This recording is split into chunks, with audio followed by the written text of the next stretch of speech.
What if you could read minds? Through the evolutions of technology, scientists have come up with a way to interpret brainwaves through a non-invasive form of imaging. It takes readings of electric impulses in the brain and records them through the use of electrodes. These impulses are then translated in the form of waves. Doctors can make diagnoses by measuring amplitude and frequency of these waves. The EEG was first invented in 1924 by German psychiatrist Hans Berger. His invention started initially as an attempt to understand what he deemed as psychic energy after almost being trampled by his horse. His father sent a telegram almost immediately to see if he was okay without ever hearing the news of this happening. He believed this incident was proof of a psychic connection he had in his moment of fear for his life. Berger himself didn't fully understand the mechanics of what he had created nor what the readings meant. It would be nearly a decade before the legitimacy of his invention could be proven. The advancements that the EEG has made since then have been tremendous. This is only proven further by its survivability in the digital age, where readings are now recorded on computers instead of paper. By being placed on 20 to 75 specific places on the scalp, electrodes can monitor brain activity from numerous different locations to paint the clearest image of what's going on in the cranium. An electrode is an electrical conductor used to make contact with the non-metallic part of a circuit, in this case the brain, and is made up of a cathode and an anode. As the brain releases electrical impulses, it is captured by the cathode in the electrode and travels through the connective wire to the anode in the machine. The machine then records them.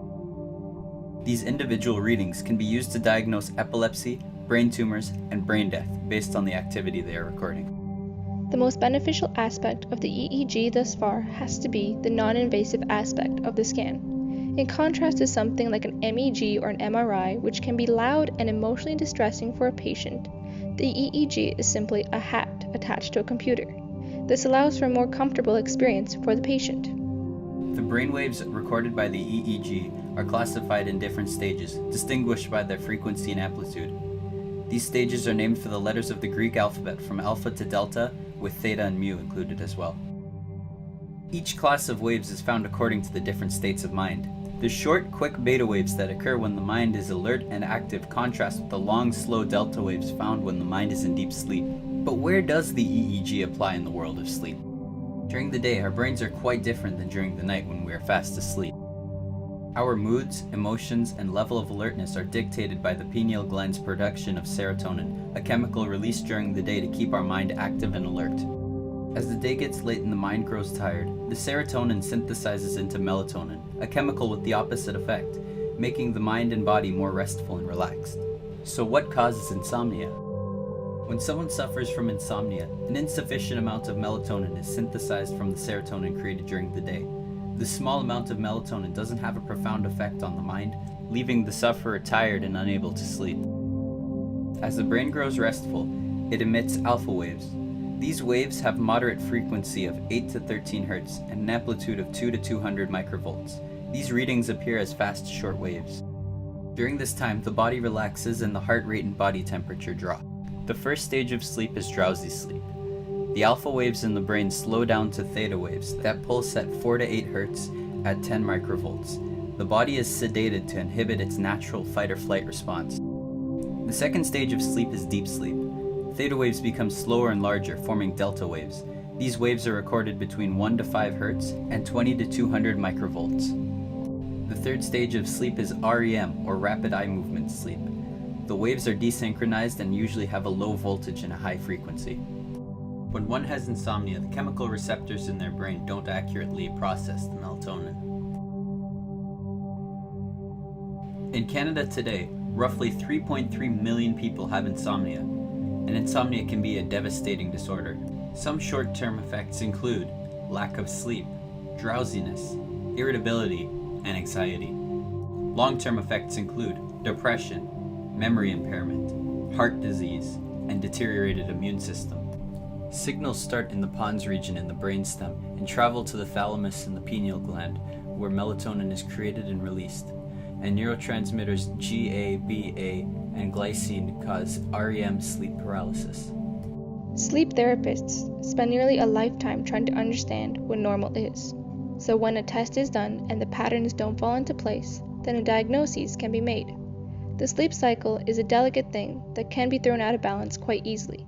So for example, if deep sleep is not deep enough, then the delta waves are not long and not slow enough. This can be characterized as one type of insomnia.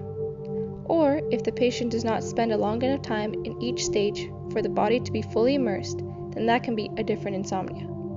Chronic sufferers go to sleep clinics to be prescribed medications based on the EEG results.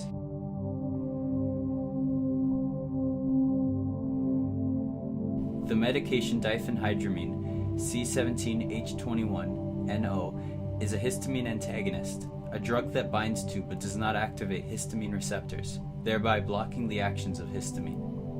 This is ideal for treating insomnia as it works in a similar fashion as melatonin.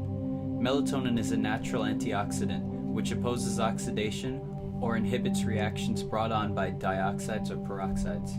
Melatonin and diphenhydramine have similar structures as they are both alkaloids with hydrogen and covalent bonds. Diphenhydramine is created as a result of a synthesis reaction. According to the Royal Society of Chemistry, combining a 1-to-1 molar ratio of the two starting reactants at high temperatures will result in the target compound directly as a molten salt, an ionic liquid above 168 degrees Celsius in high yield, and is purified through crystallization. As the Department of Chemistry and Biochemistry at the University of Colorado states, crystallization is constructed on the principles of solubility. Solutes are more soluble in hot solvents than they are in cold ones. If a saturated hot solution is allowed to cool, the solute is no longer soluble in the solvent and forms crystals of pure compound. Impurities are excluded from the growing crystals, and the pure solid crystals can be separated from the dissolved impurities by filtration. What does the future hold in store for the EEG?